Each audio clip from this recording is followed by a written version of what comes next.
Hey guys, this will be video one for the how to design build a 58 Explorer replica hollow body jazz guitar or something like that. I'm not sure how I'm gonna title this video series, but nonetheless, I do want to do this series because I primarily want to document what I have in front of us here.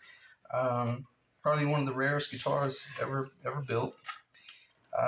Never seen this before. I think there's a couple of guys that have attempted building hollow body Explorers, but I wasn't really able to get into their series because it wasn't very impressive. But let me just do a little bit of a flyby first to get the shock factor out of the way, and also see if I'm on the in the camera. I got a cough drop in my mouth, so let me just break it up. It won't sound like I'm eating.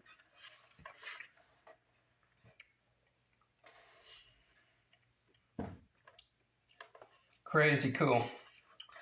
The tap tones are off the charts. It's going to be extremely vocal guitar. It's going to be extremely loud too. And if there was ever the opportunity to contact Ted Nugent, this would be it. Or Brian Setzer. I got a buddy that's real good friends with Slim Jim Phantom out in LA. I got to get in touch with Eric and just catch up with him. But we went to high school together, but we weren't buddies. But nonetheless, he was really good friends with my best friend.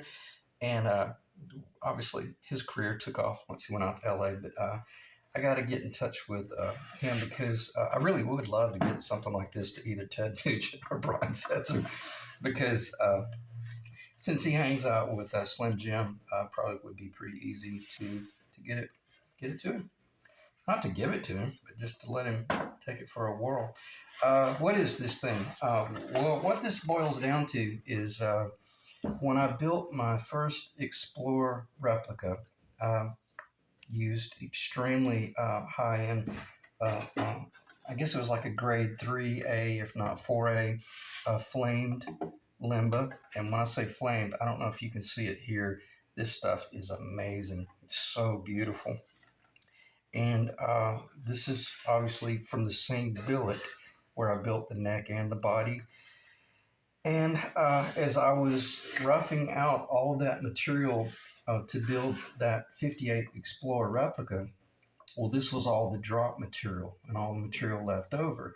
And anytime you build a guitar out of like large S4S material, you always have a ton of material left over. Like this material right here is left over from a black limba Explorer replica where it was super thick, but I machined off that whole material after I machined the upper wing footprint and the lower wing footprint.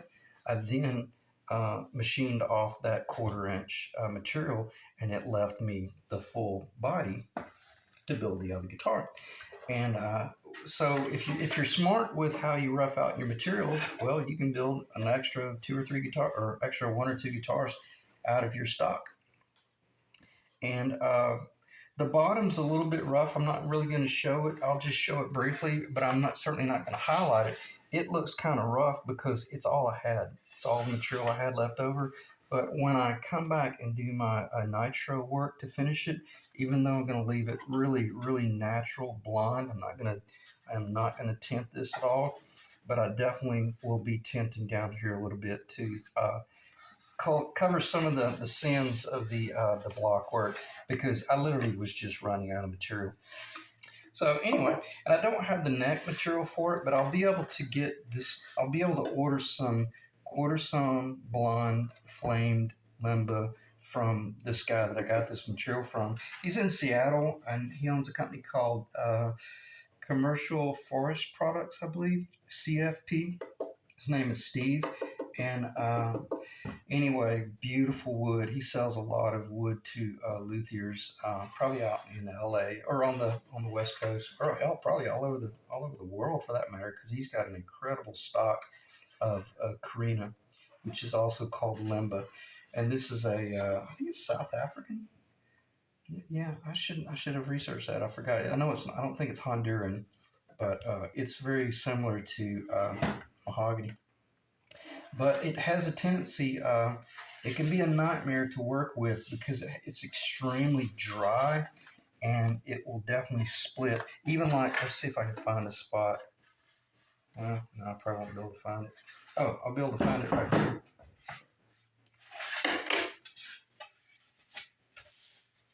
See how it kind of tries to open up right there.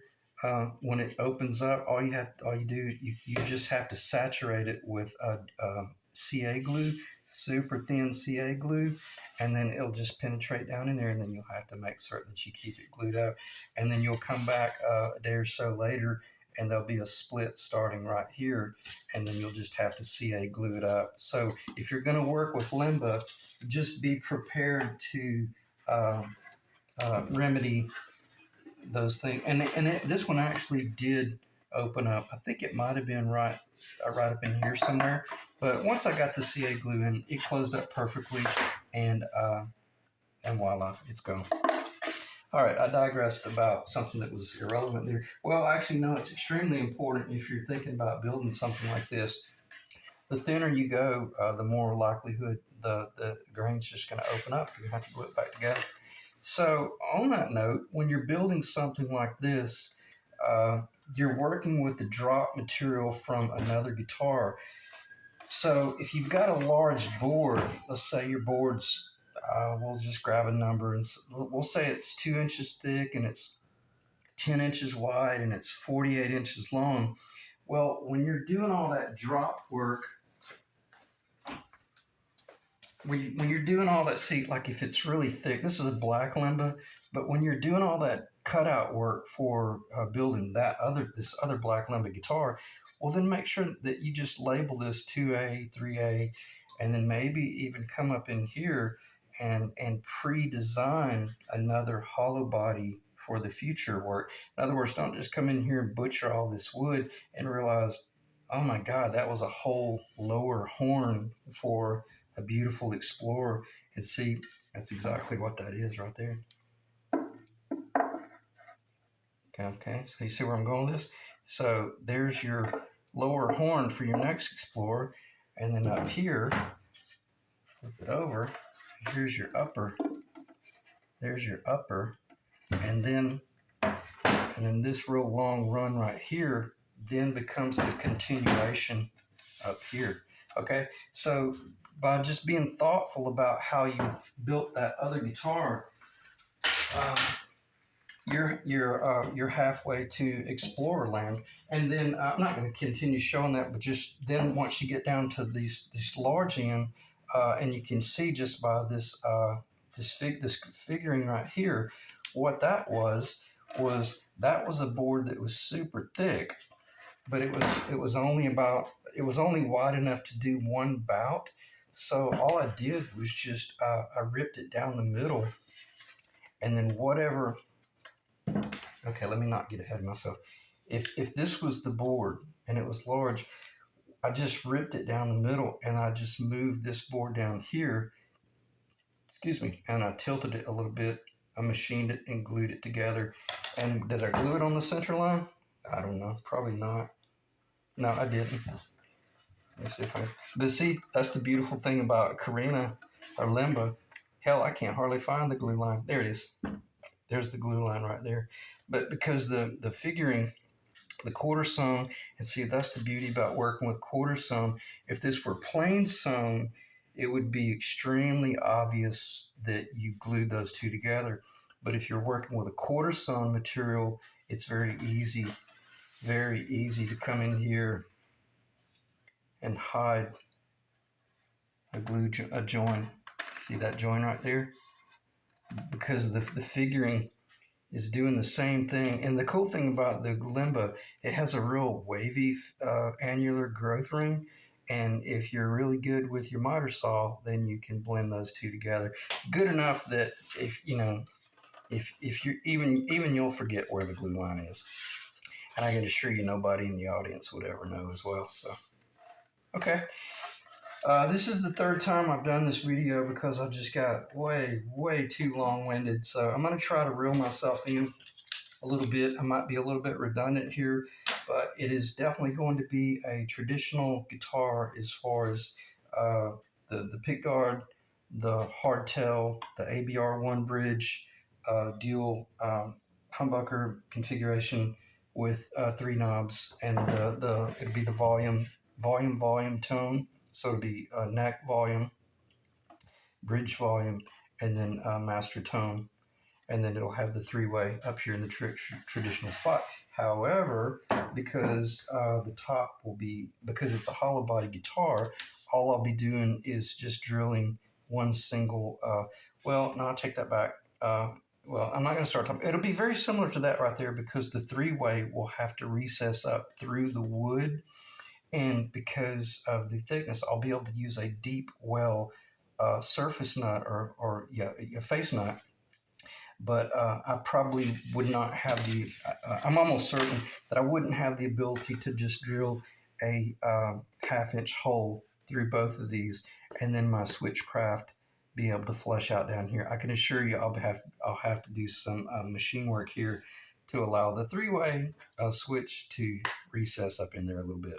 All right, and I really went off the rails, so shouldn't have brought that up. But those are the things that you have to design through when you're building a hollow body, because you wouldn't want to come in here, and machine all this out. That's ridiculous. You don't need to. You don't have to machine any of this out other than what's necessary to get 3 potentiometers, 2 pickups, and 4 locations for your ABR1 and your tailpiece to go, and then obviously the single location for the three-way. Because the whole idea is you want to find the note. Let me see if I can find the note. You want to maintain that tap tone, and by leaving as much of this material together as you can. And if you the more you cut out, the more tap tone you're going to lose. And the cool thing about the lemon stuff is light as a feather. And you have to be careful, because when you're working with all these different pieces, you might think, oh, it's a hollow body, it's going to be light as a feather.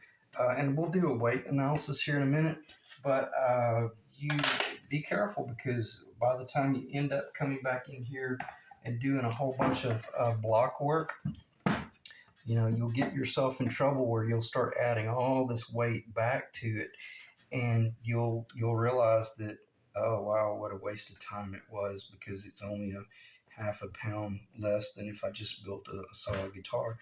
But it's not. And the cool thing, it's going to be about 2 pounds less than what it would be. Now, it's probably going to be about 2.5 pounds, if not 3 pounds less. If I had have built the guitar solid, 2.5 inches thick, oh my God, it would have been a 12-pound guitar. Well, maybe not that much. But nonetheless, you do have to be aware of the weight of the components that you put in there, because it'll add up. Ought to make perfect sense. And I actually, when I was cutting like these little blocks right here, the various pieces of Honduran mahogany that I was pulling out of my bins where I store the stuff, I was actually weighing them, and I was going with the lightest one I could find. And Ethan, if you're watching the video, this material is from your Honduran mahogany top that I put on your guitar. And Ethan is a guy in Savannah, Georgia. About 2 or 3 years ago, I built a 1955 Gibson Les Paul replica, and we put a B7 Bigsby on it. Beautiful, beautiful guitar, Les Paul custom replica. And so we did a Honduran mahogany top, because he wanted it to be more along the 55 specs, and that's material left over from his top. And that's from a different guitar. But nonetheless, I guess what I'm saying, and all of you woodworkers know this, we don't throw anything away, because you never know what you might be able to use it for. Like that right there. You end up being short on your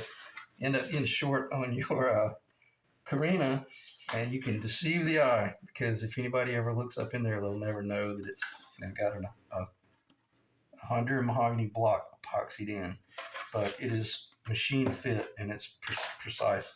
There's no nasty voids or anything. So, and it's funny, like little blocks like that, a lot of times that was already cut out almost in that in that orientation, so that as I was designing the body, most of this stuff was already cut in this direction because it was a drop from building the other guitar, and it already kind of had the a foreshadowing of, oh, that would be perfect to put in that location right there, or in that location, et cetera, et cetera. And the cool thing about this piece here and this piece here, they're definitely separate, but when you look at them visually, they look like they definitely are from the same orientation out of the board, but then all this in here is like engineered, built up with the Korina. Only because I knew that when I came in and started doing sanding, oh, I know what it was. When it came down to this part right here, I wasn't exactly certain where the hill was going to end. And I thought I better make certain that I've got some Korina back in here. But this guitar will be getting binding on the back and the top. So I won't really have to worry about that stuff. But it's better to make certain that you think about that in the event you run into an issue where, otherwise you'd be seeing the end of the Honda and mahogany. And make certain that you use choice wood, even though it's just little pieces of wood. The beauty about the Honduran mahogany, it's feather light, and it's incredibly strong and very resonant. These are quarter sewn.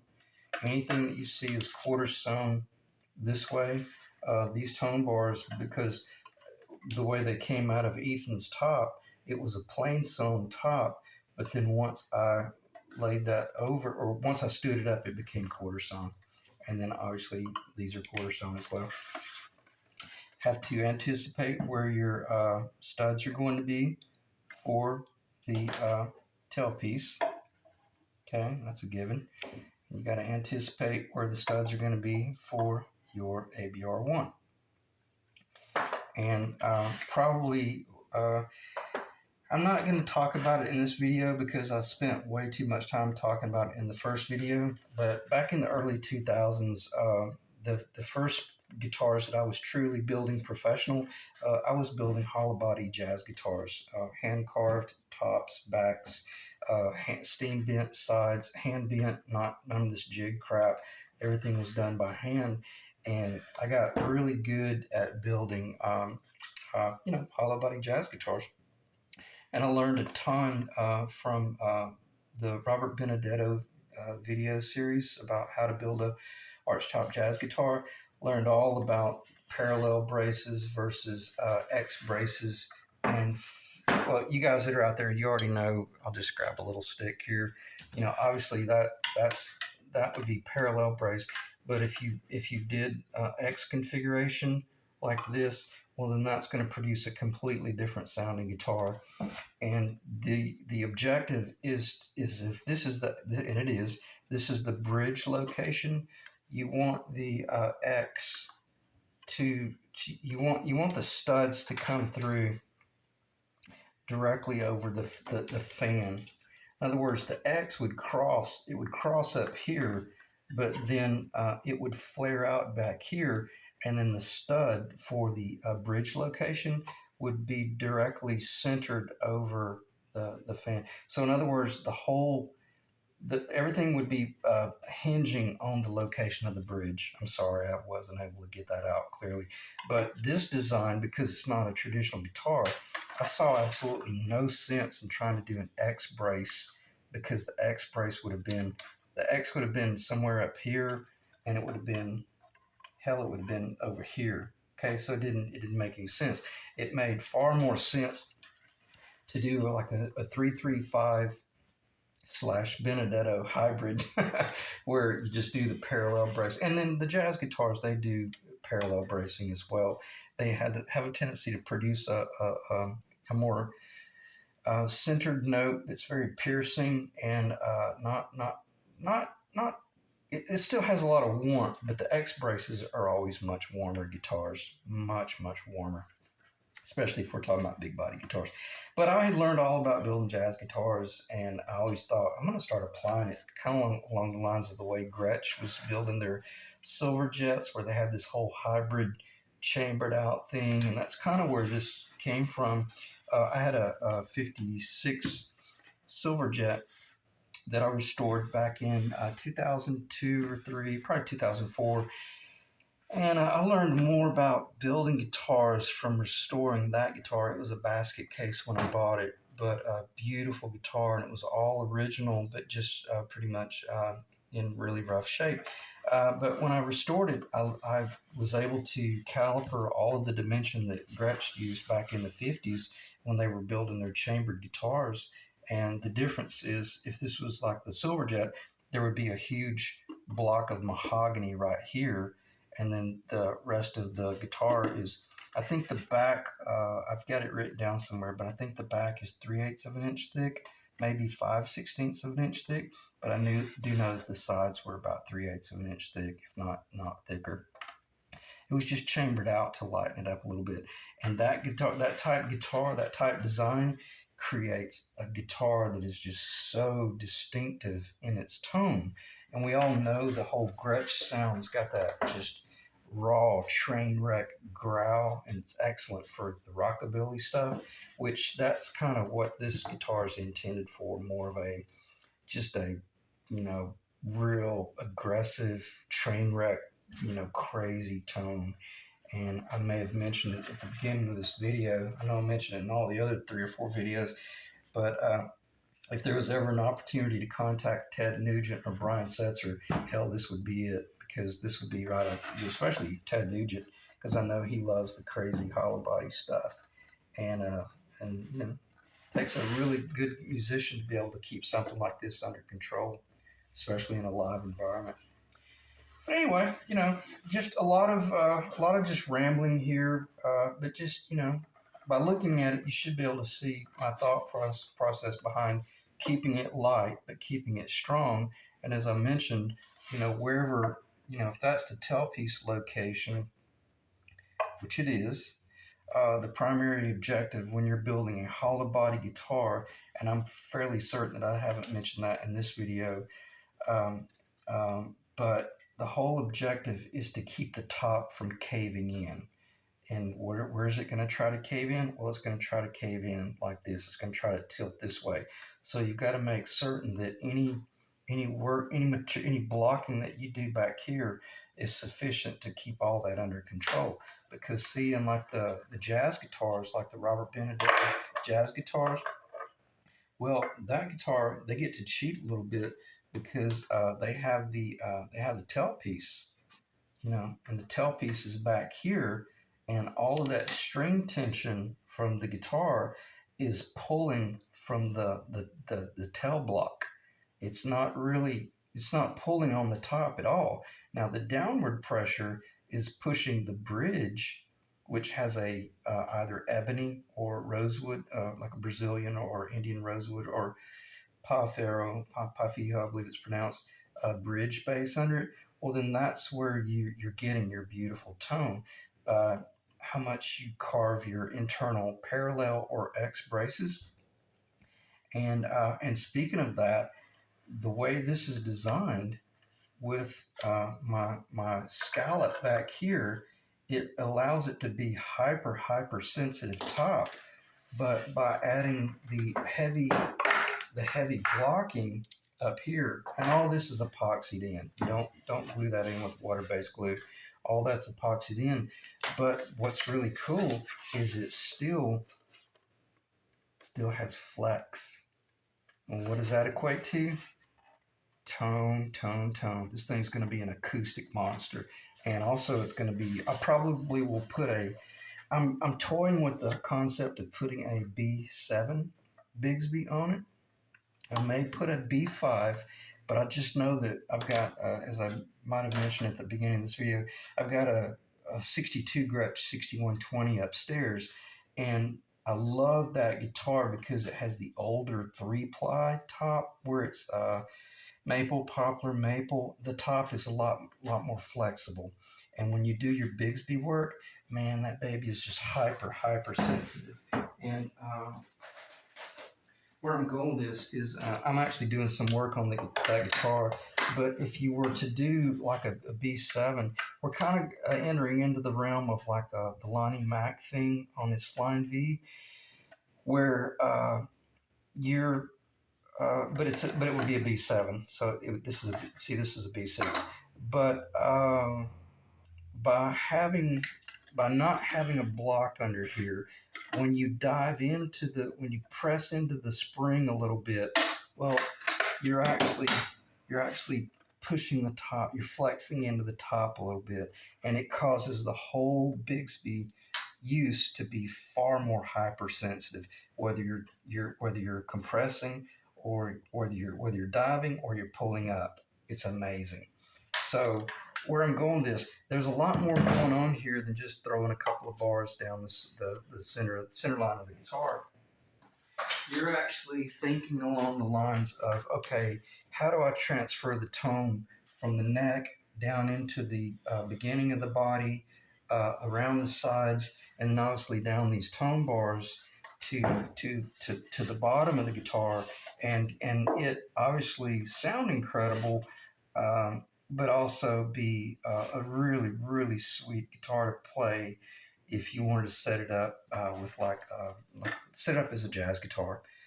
This would make a phenomenal, tweed deluxe type just jazz guitar for real sweet tone where we would get a little bit of feedback with ease, and then if not a lot, according to your tone, according to your volume. But it would also be something that would be just a phenomenal guitar, especially for session work. Okay, all right, let me check the time. Is it 26 minutes? Good Lord, I have no idea what all I just covered, but apparently it was a lot. I'm going to go with it. Again, I've already erased this video 2 or 3 times, and I don't want to just keep doing that because I'll forget what I've even spoken about. And a lot of this video is kind of just inspiration to let you know that, hey, if you got some scrap material left over from building the guitar, well, just protect it and just start designing something of your own like this. Again, I don't know if I mentioned it's going to be getting binding on the back and the top. So what's it going to sound like? I have no idea. It's just going to be a screamer. I do know that. But what's really cool,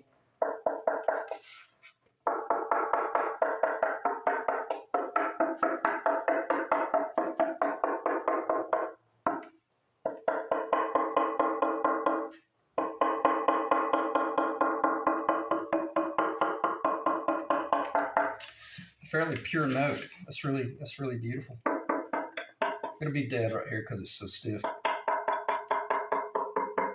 See how it came alive? It came alive right here because of that scallop work. If I had have just left it S4S all the way through, it probably would have been a lot more bright, but and it would have been safer, much safer, but it wouldn't have been nearly as hypersensitive if I do that whole B7 Bigsby concept. Because see, if I do a B5 Bigsby, you'll be well, unless you just screwed it directly to the top. And I've already talked about these, but if you did the B5 like a top of Vibramate, I tried that once on a Flying V, and it wasn't a successful endeavor. So I don't think I'll be chancing a B5 on here.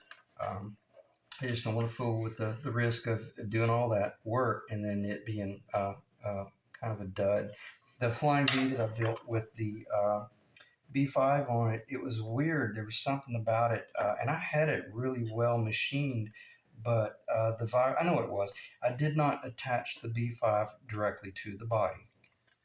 I had a Vibramate attached to the anchors, and the anchors were epoxied in, but the B5, nonetheless, the Vibramate, it seemed like it would rock a little bit, and when you dive down, it would rock in the opposite direction, and it would want to start tightening the strings as you were loosening them, or if you pulled up, then it would loosen the strings. So it's like you lost the direct contact, of doing real aggressive Bixby work.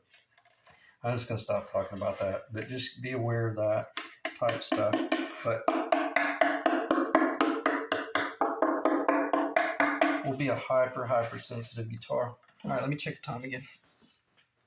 29 minutes. All right, let me think. How should I proceed with this video? Because a lot of this is based on just you having the material left over to build your own guitar. If you have the ability to glue all this stuff up, see that's like scarf joint work right there, then you don't need me telling you how to cut that on a 33-degree angle or a 24 or 40. I just cut that on whatever the hell I wanted to, because I wanted it to tilt a little bit, and also because I wanted to take some of the weight out of that. But I wanted to make certain I had a real good bass footprint down here to keep that baby real stiff right here. I wanted a real stiff guitar right here, and then all of this internal rib work is just to keep it from splitting and to keep it from distorting. It does have a little bit of a belly to it, but not much. Well, if you put it on a table, you can well, it does. It has a little bit of belly to it, but not much. Because if you tried to go that too much in all directions, you'll end up just splitting it. Okay. All right, so it's a crazy, crazy cool guitar. It's one of those things where you either love it or you don't understand it and you hate it. Let me pause and change my light here. Okay, sorry about that.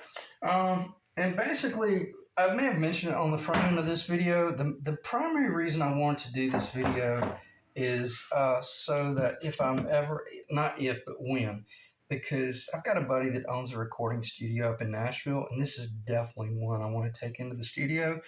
And I've been watching a guy up in Nashville. I can't believe I've never met him as far as like working with him. His name is Tom Bukovac. I'm sure a lot of you guys know who I'm talking about. But I'm going to try to get in touch with Tom and go in the studio with him and let him play this thing, because I'd love to hear his take on what you could do with this guitar. I'm a fair guitar player, and I'm trying to be modest. I like the jazzy, swingy, rockabilly stuff, but I've really listened very closely to Tom's playing style over the last year or so, and it would be so cool to get this in his hands. I'd love to see what he could do with it in the studio. So anyway, but I know that once I glue this top down, nobody will have a clue what's really going on in there, because unless, even if you took the cover off, well, the only thing you can really see is, oh, okay, I see some sort of bar right there. What?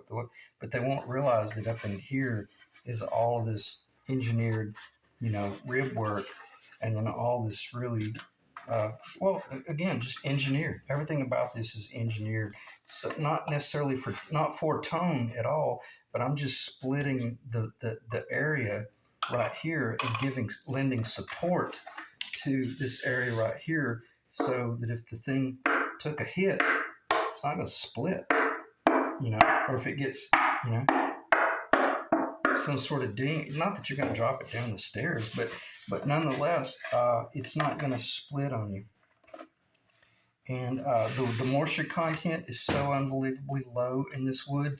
It is a guitar that you could go to Arizona and camp out in the desert with it, or you could go to Louisiana in the rainy season, and it'll be fine. It's not going to shrink or swell.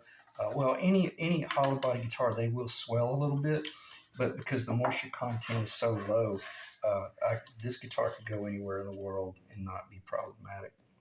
But anyway, back to what I said. Once I glue that top down, nobody will know what in the world is under that top, and because it's going to look very traditional once it gets this top glued down. Oh, let me talk about something here. When you're building a hollow body guitar, you can cheat by drilling a hole where the neck pickup location will be. See, you're able to mark it down here. And let me show you a little bit of trickery here. When you glue these two pieces together, make certain that you offset it just a little bit so that you know exactly where your center line is. Okay? Anybody could realize that that's the center line. But the limba is such that look how quickly you lose it. I mean, you can see it, but nonetheless, it keeps you from having to find it. And when you're doing all this glue up, if you've got massive number of clamps the last thing you want to do is not be able to visually just look down and go, okay, yeah, I'm definitely staying on the center. But once you get up here, if you've pre-machined this, and I may talk about that reasoning later on, but it's just so that you initially always have a true reference of true center of this guitar. But by doing that, now you don't have anywhere to mark, and because this is overhanging and going to get routed off. If you drill a hole here, then you're able to look at the center glue up line, and you make certain that you've got your identifying center line. That was one of the very, very first defining center lines I drew when I was, that was the first, after the two backs were glued together, didn't even have this piece glued in yet. Then this got not glue. Everybody, this is epoxy. This was epoxy down on a perfect true center line with the glue up line of the back set. So from the very first operation of fitting this neck block in, I had to make certain that it was spot on, accurate, and true. If it's off, it's no big deal because you will be machining everything within reference to a center line. And once you machine that, then you never lose sight of that center line and how it relates to this right here. That's so critical when you're building a hollow body because you don't have any way to reference what's going on from here to here unless you have it defined, because eventually you're going to be, doing all this centering work for your tailpiece, your ABR1, your pickups, and even your pickguard. Now, I've talked about this in times past. The Explorer is an insanely difficult guitar to build because everything is straight. Everything is so true. And if you get this horn, I'm going to exaggerate a little bit, but if you get this horn off a little bit, tell this thing's hard to hold. If you get this horn off just ever so slightly, well then look, I'm going to exaggerate. Let's say you got that horn off. Well then now look what happens to your pickguard template. You've got to make certain that everything you do is perfectly true. And basically, if you see that that bar, that treble side tone bar, I could just about guarantee you that that is the true. Look how true to parallel those lines are on the bottom. Now I say that to say this. On the Explorer, it does flare a little bit back here. It's not, if it's a 1/4 inch down here, it's not a 1/4 inch back here. But nonetheless, you want to make certain that when you're building and laying out a guitar like this, that you're working from a true center line. Okay. And then, and you're really kind of working from a finished project back. And so that once all this glues together, you obviously have plenty of material in your top that if you need to shift this way or shift this way, you don't want to be doing any of this crap because you'll lose the visual. But since you're working from that center line, then you can, when you're gluing it all together, you can assure yourself that you're staying true. Okay? And that'll be the actual finished guitar. I may have already clarified it. It'll have binding on the top and the back. I'm torn between whether I'm going to do just a traditional, real cool, like parchment. This is all parts. I love the all parts binding. This is called Ivory from All Parts. It's just a beautiful, beautiful binding. But if I forget, it's going to be a gold top guitar. It's not going to be clear coat. But because I don't want it to be a patch quilt. Now, I would have done it. I would have definitely done a clear coat top, back, and sides if I had had enough material to do a blonde Korina top. But I thought this would be a great opportunity to do something real cool, and either do it in a gold top, or I had considered doing something kind of cool with like a rally stripe down it. But this is a traditional guitar, and I didn't want to get too racy with it. Okay, so all right, I'm rambling a little bit there, but nonetheless, I will now, since this video is about to be finished and uploaded, I will now be able to epoxy this top down, and then we'll all know exactly what's going on up under there. And in case I forget, just as there's a center bracing there. I will also do it up here because this is what's so bizarre. Well, I don't have time to show it, but when I was building this guitar, the one that's over on the other table, it's actually 1.5 inch thick, which is the traditional thickness. But when I was machining this off, when I bought the material rough, I knew I needed as much of the material as possible, and I actually glued it up so that this kind of rough surf edge right here, I knew that it would be down. But but now I'm not going to snap on it. It's definitely glued up and it's strong. Now this is the only one that is not glued together with epoxy. These are glued together with a tight bond. I love using a tight bond for a center line. It just is plenty strong enough, and it does a much better job at concealing a joinery. But it didn't matter because the thing's going to be painted. I was almost consider painting it black, but I'm going to go gold top on this. I think that'll be cool. And then the whole idea about this, it's going to be this gold amber looking blonde guitar with a gold top. And that's why I considered, oh man, it would be so cool to go ahead and do like the 50s ivory binding or parchment. Or I may do a tortoise shell. I have some old, was it butylene or butylite tortoise shell? It's really beautiful. And I did that on a Flying V that I'm building. But who knows? It might be kind of cool to just keep it traditional in case as long as it doesn't get too Mickey Mouse. I don't want it to be that's pretty loud is what I'm saying. All right, let me check the time again. If you're still here, at 41 minutes, you're definitely, you're either still in shock or you are extremely intrigued by what I'm doing here. So even if I did change my mind after it's all bound up, I wouldn't be doing any paint work on here until it's pretty much finished. One of the last things I'd be doing would be spraying the top. But I might realize that, hey, once I get all this nickel up here, and it's antique and all that jazz, I may realize that, hey, this top really is beautiful, and it is limba, even though it's black.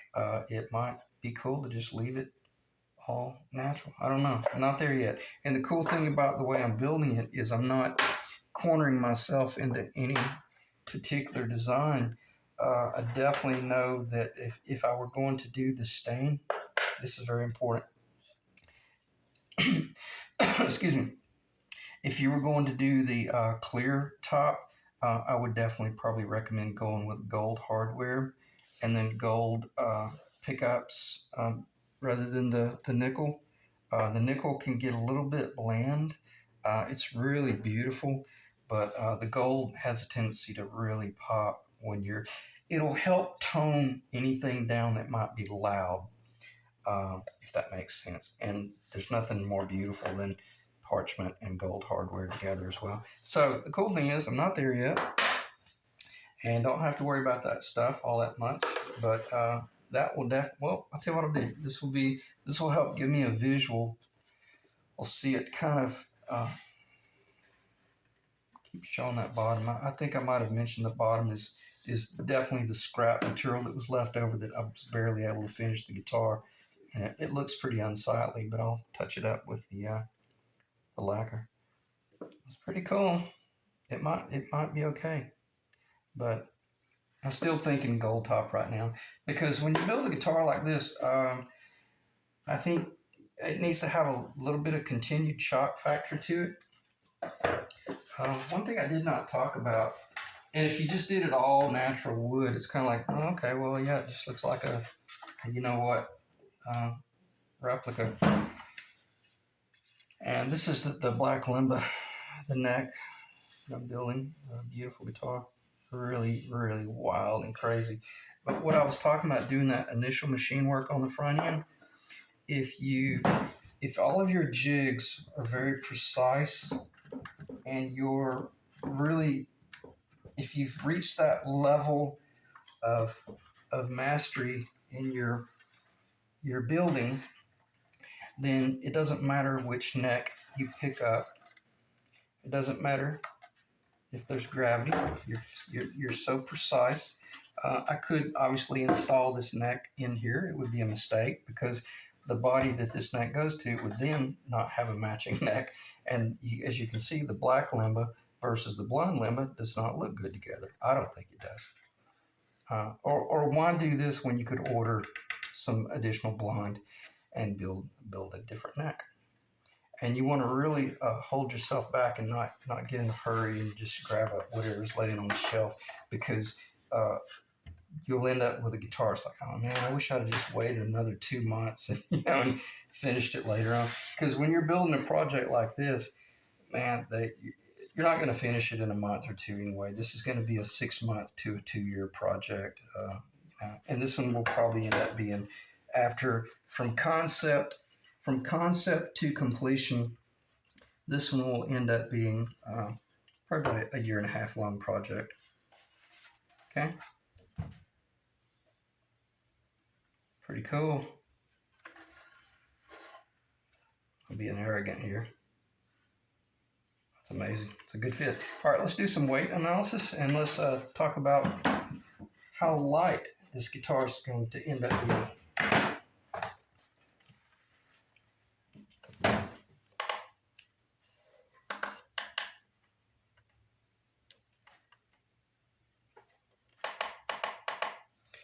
I'm just going to weigh it in pounds. I may weigh it in grams, but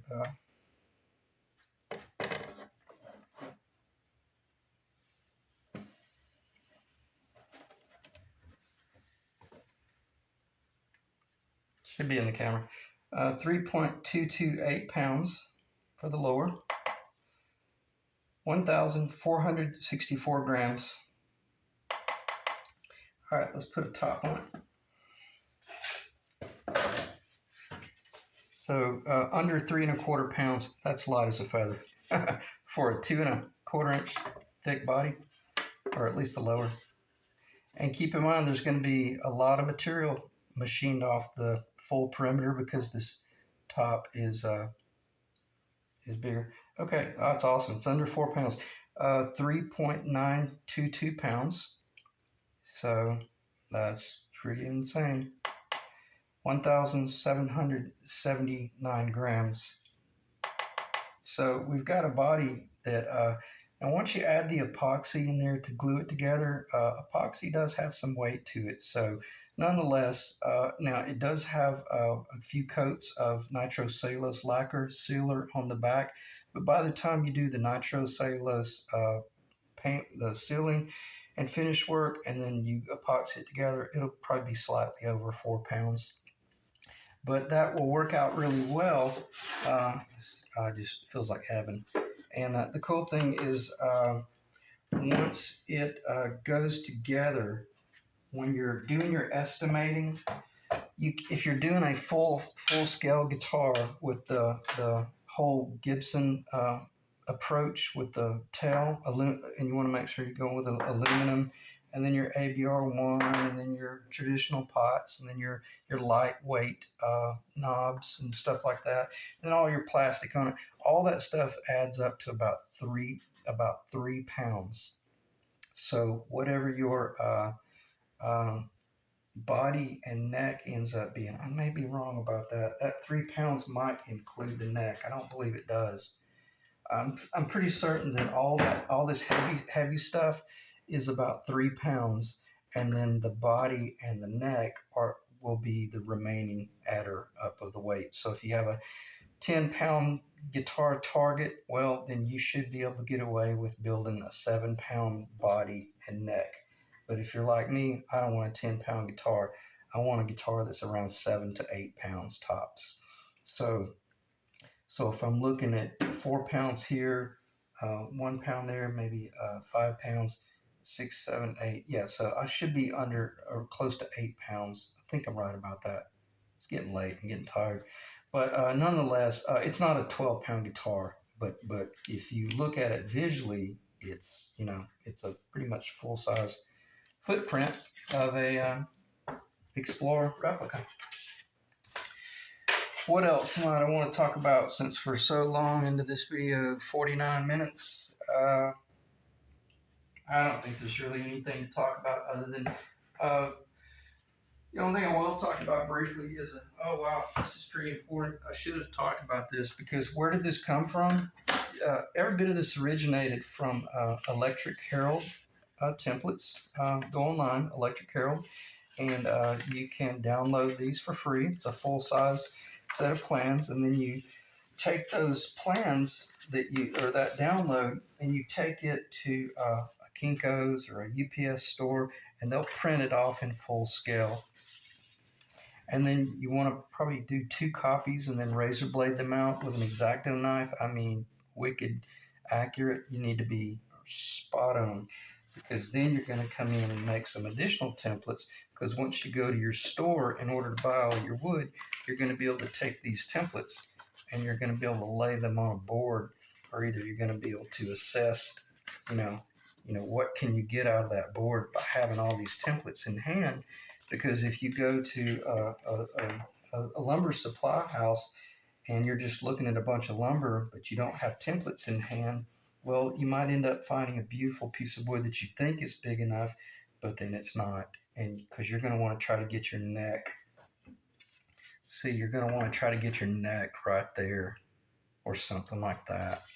See what I'm saying? Out of that board. Because the whole idea is whatever's going on with the grain orientation, you want to be able to transfer that down like that, so that when you flip this guitar over and you see this beautiful coloring and flame or whatever's going on here, you want to see it transition into the body. And that's the difference between a multi-$1,000 guitar and just, a really nice guitar.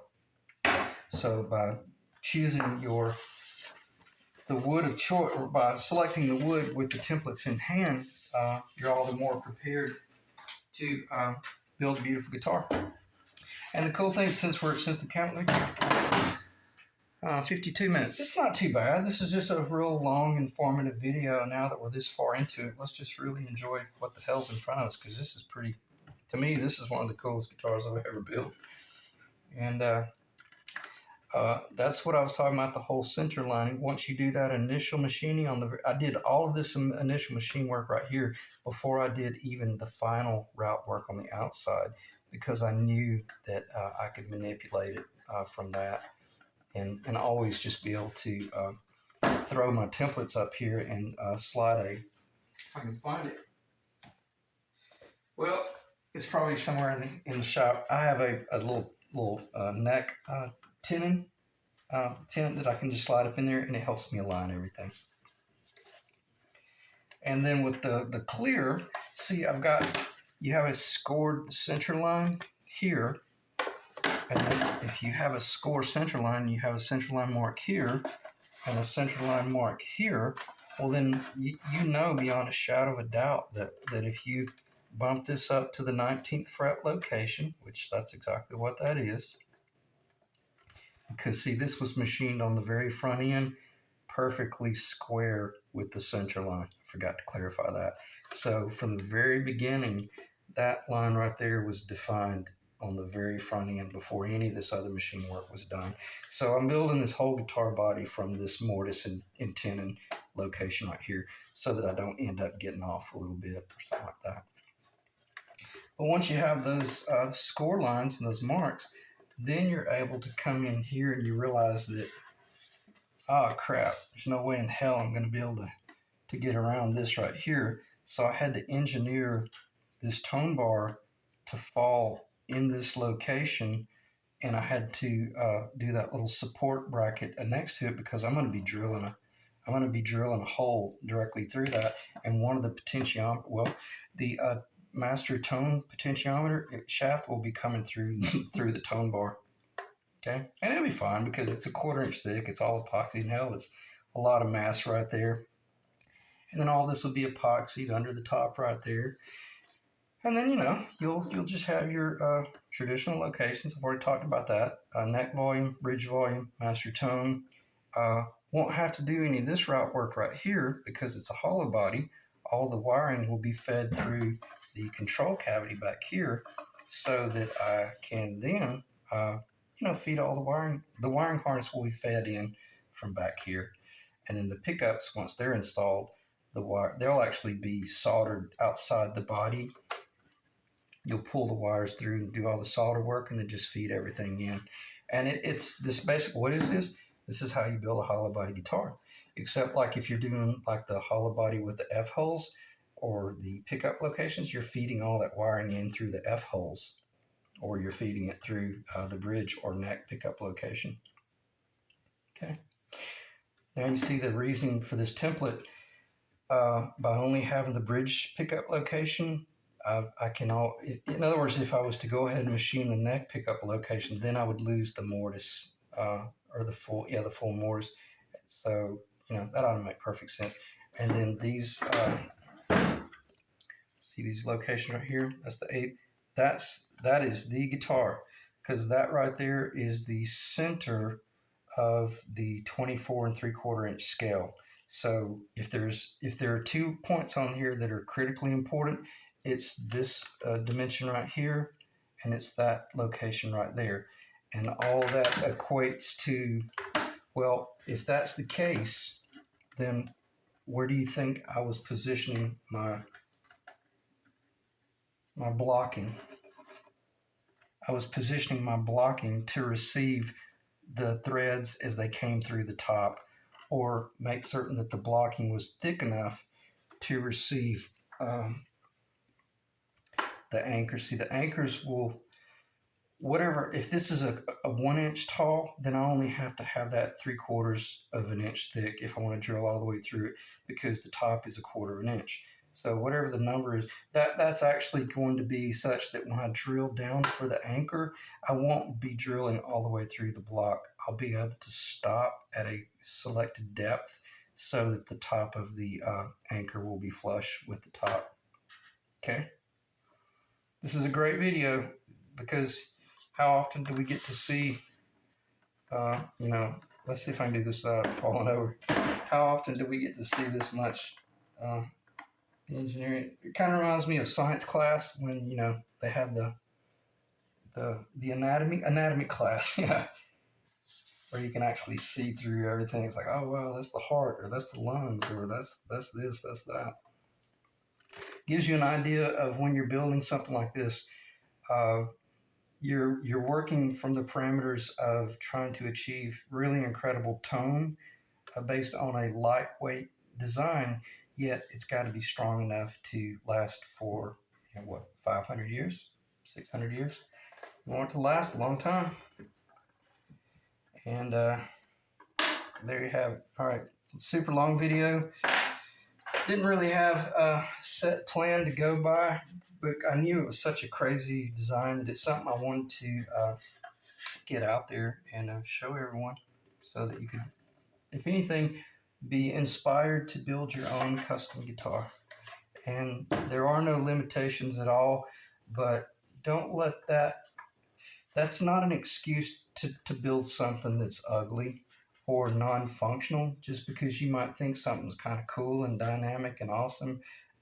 Don't dive off in the deep end just yet until you are really certain about what you're doing, because you'll build something that you can't get rid of, or either you'll build something that you regret, and you'll be continually thinking, oh man, I wish I had have done this, or I wish I had have thought about the importance of that master tone location, because now the top's caving in on the treble side because it wasn't strong enough, et cetera, et cetera. So really think through your project, because once you glue that top down, it'll be a nightmare trying to feed little blocks in there to beef it up and support it. So I will end the video right there. And if you got any questions or comments that are not rude, feel free to contact me.